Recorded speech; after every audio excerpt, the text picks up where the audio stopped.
All right, so today's video, we're going to be watching a Plat 4 support on PS5 playing Ana. They say, hey, I'm a diehard Ana main, currently in Plat 4. I'm in an identity crisis right now. I've been a low diamond player up until I slowly tilt queued myself into gold 2 early last season. Even before things have felt so rough for me last month that I began wondering if my gameplay is sufficient. I've started doubting myself and wondering if I am delusional in assuming I should be in diamond consistently. Even when my quick play matches are still always in that range, I even considered quitting comp for a bit. I feel like I am in a stage right now where I'm really good at Ana, but missing something that will elevate me to the next level. I need help pinpointing what that is, and also how I can do it consistently and become a more impactful support main. I love my Ana very much, and I want to be as good on her as possible. This game is a good example of me feeling very inconsistent, struggling to understand how to play at the pace of the team. Felt like everything was impulsive and random, and I was improvising. People took so much damage, and I truly hesitated to try flank/off angles as they would simply die. A long game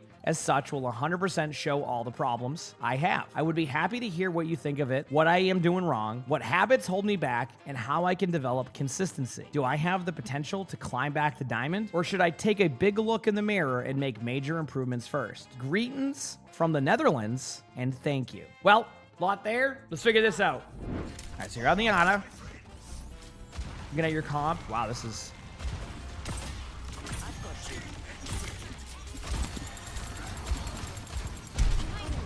Yep.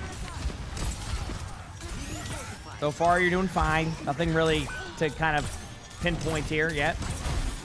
May wall. Nothing you can do here.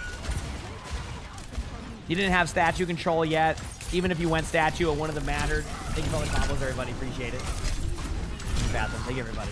There was really nothing you could, like, do there. If that May keeps being a problem, you can always go up here for a second and then waterfall down. Don't be afraid sometimes just to path up here during, like, a lost team fight. And then as the team fight's going middle, you drop here. Now, is this an all-in type of play? What I mean by an all-in type of play is, like, if they kill your Rhine, there's a good chance you're going to go down too. But you've already probably lost the team fight at that point. So what you're doing here is you're basically setting yourself up to establish positioning. So that way you can stay here. And then if, like, say it takes a second, you could also rotate up here, right? And then this could cause some problems. So I know you said you couldn't go for flanks and set up, but, like, if you can't go for flanks or set up, one thing you can also look to is during downtime of a team fight, path that way. We'll see though how you adapt to this. Good Ana grenade.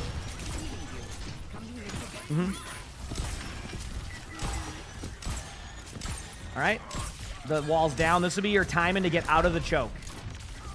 This is...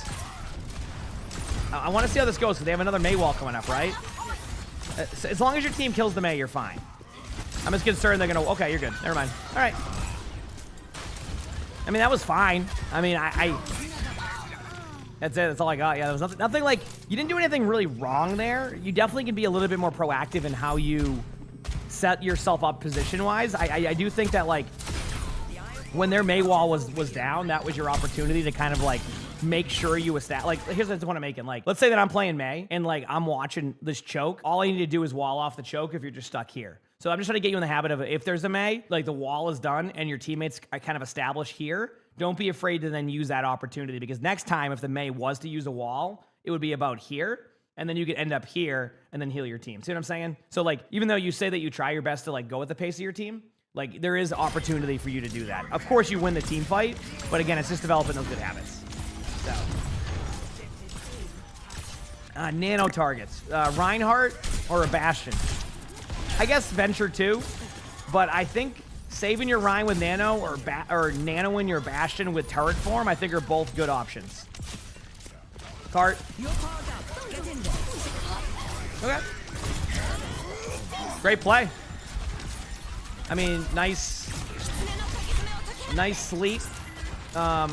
Here's the one thing I'll say. I don't know if you communicated with your Reinhardt right there, but if I was the Reinhardt in that situation and you threw that Nano on me, I now feel obligated to play aggressive. Like, yes, the Rein can make a decision for themselves not to go and be aggro, but it really felt like when you nanoed your Rein there, you basically forced them into this aggressive play, and then you end up losing the team fight in a situation where technically, if they popped all those ultimates around the same time, you would have been able to back up and then go back in. It's all hindsight, but a surprise Nano sometimes can cause that, right? Like, my vision of you Nano in the Rhine,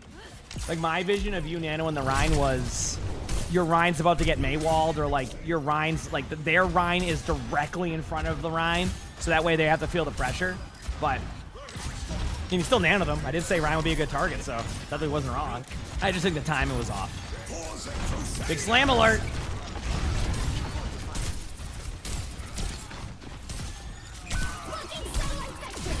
Now you're probably wondering, was that sleep the reason why your Rhine died there? Like, I don't think so. I think your Rhine might have still died there. Either way, the res happened, so you're good. All right, this is good. I like this. Now you're setting up to go to the spot over here to give yourself an angle. Now, like right here, like don't like nano your Rhine on the cart. Nano your Rhine as the other Rhine is there. Like right, maybe now. Yes, perfect. Great nano. Chat, the reason why that was a good nano was because the Reinhardt was next to the other Rhine and was already in an aggressive position. That is what I wanted to see last time. The other nano that you did felt like it was more of like a, oh, here's a nano to nano.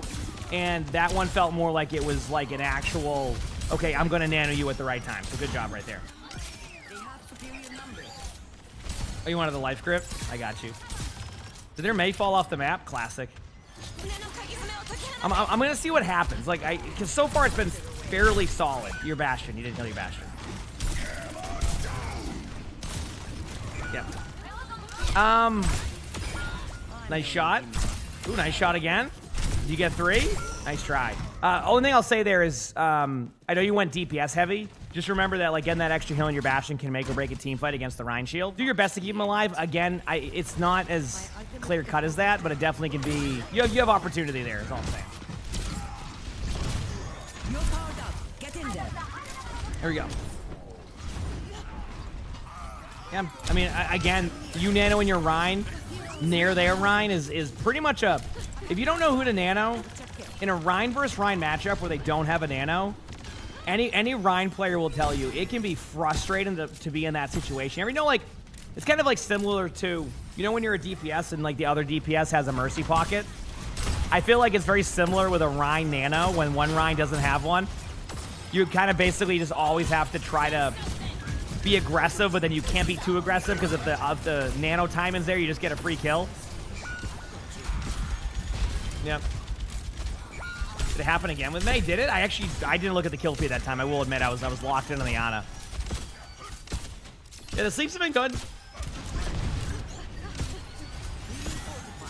All right, really aggressive play by your Rhine. 1 second. Sorry, chat. Do you want to go up in the bucket, buddy? You want to go be a bucket boy?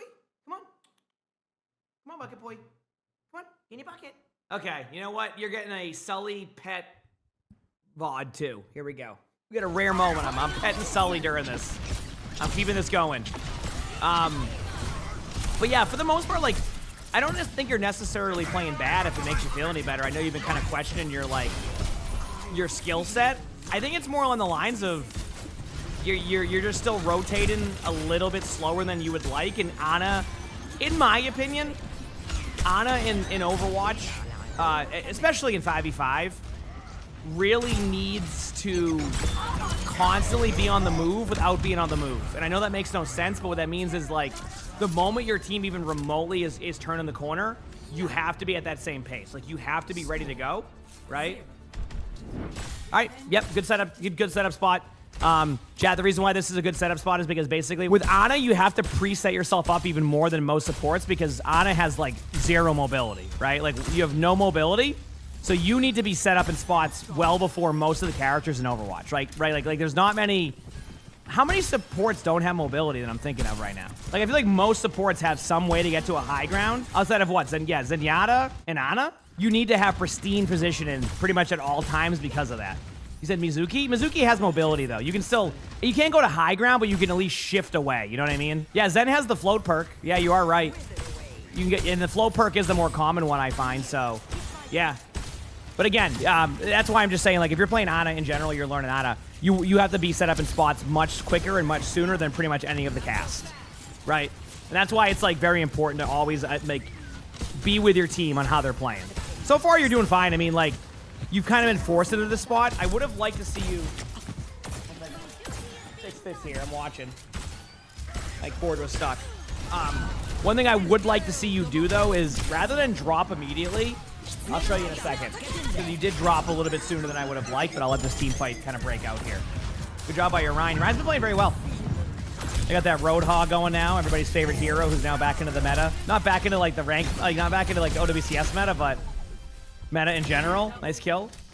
Okay, so I'm just gonna go back here very quickly and kind of show you a little bit of a point that I wanted to make is when you were up over here, right? Remember when you were like playing here? Like don't be afraid on that team fight to kind of test the waters here. Like look at the comp they're running. So I think you would have been fine going here instead of just dropping down here. The way I kind of envision this is that you can never get back to that spot again. Drop because of the Reaper. Oh, I mean, there was a Reaper around here, yes, but I wanted to see like this happen way sooner.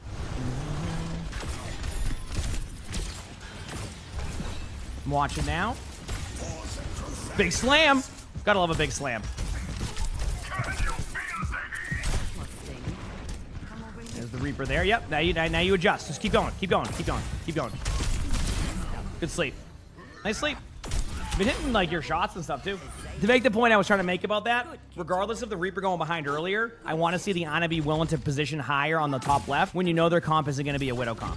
And even though the Reaper's going to flank there, I just want you to think about, make it the last thing to drop. Find ways to maneuver around there without having to drop down because it's going to take a while to get back up there. Ever since you've been here, you haven't been able to get back up there. That's all I'm getting at. That's it. It's a small thing, but I think with the Ana, they want to find ways to improve in that area. So I hope it's making sense. It's also early, so maybe I'm not getting to my point as well as I could have. So, yeah. Good job again, though. Yeah, your mechanics are solid, by the way. Like, if you're worried about your mechanics, I would not be worried about that. You're doing a very solid job on that. Nano targets the usual. If you can't nano your Rhine there, right? Nano your Bastion. I think your Bastion can actually shred the Rhine on that charge play and then change the whole team fight. Because I think your vision was, oh, I want to nano my Reinhardt in the corner over here. But when that Reinhardt charged and I saw the Bastion in turret form, I think you just do a quick reaction nano onto your Bastion, and then you can maybe at least shred the Rhine on a trade, and then the Mercy can go in and res, and then now you have a numbers advantage. That's another thing with Ana, is I think, we've talked so much about how Ana, doesn't have the same mobility as other supports. That means that you have to be able to also make these really quick decisions. Okay, my nano isn't going to work, right to the, the next target, or even Sojourn now, right? Like, technically right now, you could give it to your Sojourn, right? There's multiple things here to do. Yeah, you could nano a Valk Mercy. Either way, you have options. So if your reaction doesn't end up being quick here, it could lead to, like, losing people. We'll see what happens. Like right here, why not nano, I guess you're gonna nano the Rhine now, but, okay. Big slam. Okay, I mean, I think you went with option C. I think once the Bastion was in turret form and then the Bastion was wide swinging like that, you just do it. But again, you wanted a lot of critique in a lot of areas, so I'm just trying to give you even the small plays because that can make or break stuff. Man, sleeps mechanically, by the way, excellent. I really do believe that you're gonna be fine. If it makes you feel any better, I think you're going to be fine. I just think you need to start... It really is just kind of more of your decision-making right now that's going to kind of make or break your gameplay. And even then, your decision-making, I've seen worse. It's not like it's even bad. It's just if there's one thing to pinpoint you need to work on, I think that's what it is. And that's just going to come with, time. Little bit of a note there. I get what you're going for. I would try to bait out the cleanse a little bit sooner. Don't throw the Ana grenade because you knew the cleanse was going to happen, so I don't think it's worth that trade. Because you saw the Kiriko, so it's it was going to happen on the cleanse.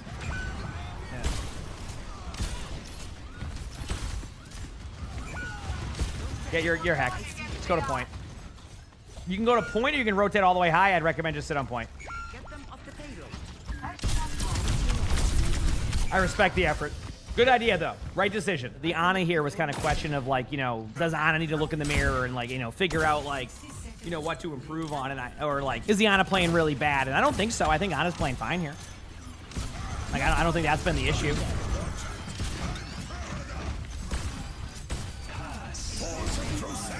Honor grenades? Okay. A couple of times I've watched you throw the honor grenades a little bit short. So one thing mechanically you can work on with those honor grenades is go a little bit higher. You're throwing a couple of them short and you're missing them.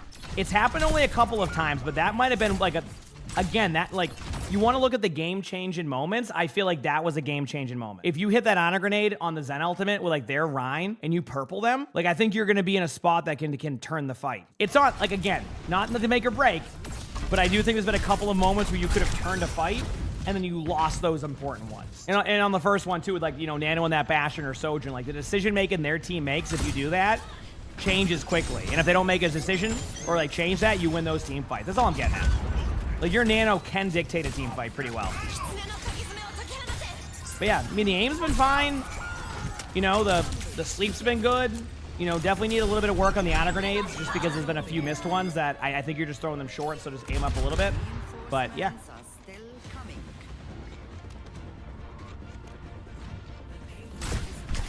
Huh. That was kind of funny. Yeah, I mean, your team ended up getting snowballed right there, so. All right, let's see what happens here.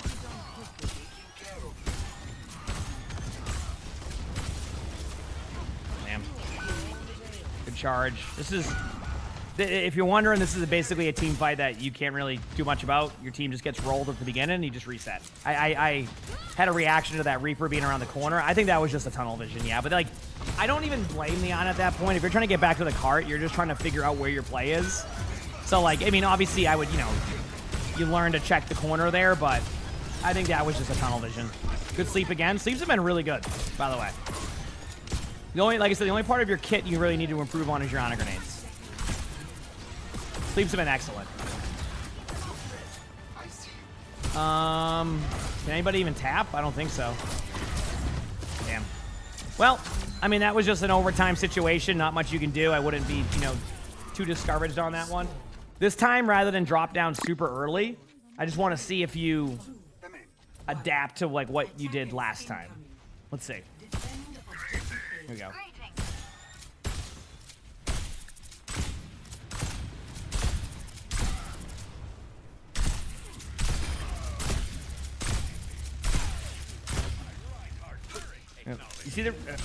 You see what I mean? You're not being forced out of that spot yet, so they don't have to really like contest it. So like, for example, the Reaper was over here, right? Hasn't even remotely contested you. And the thing is that if you play from here and you have two options, you can drop down, right? This is a safe one, or you can rotate this way. Look at it. Like Reaper's gonna have to earn getting to you. And the harder you make it for that Reaper whenever that moment does happen, which by the way, this is where the Reaper's at now, the better for you. But when you go here, you're gonna funnel yourself to this spot and you're just stuck here. If you win the team fight, you can readjust, but if that Reaper never dies, now you have that in your mind, the Reaper might get you. So that's why I'm just showing, like, maybe you're giving up on your spots too quickly, and that can also be a problem in, like, some of your other games and other maps. And that's kind of the point I was trying to make earlier. Anyway, we'll see what happens. Good res. Good sleep again. To result in a Rhino limb. Yep.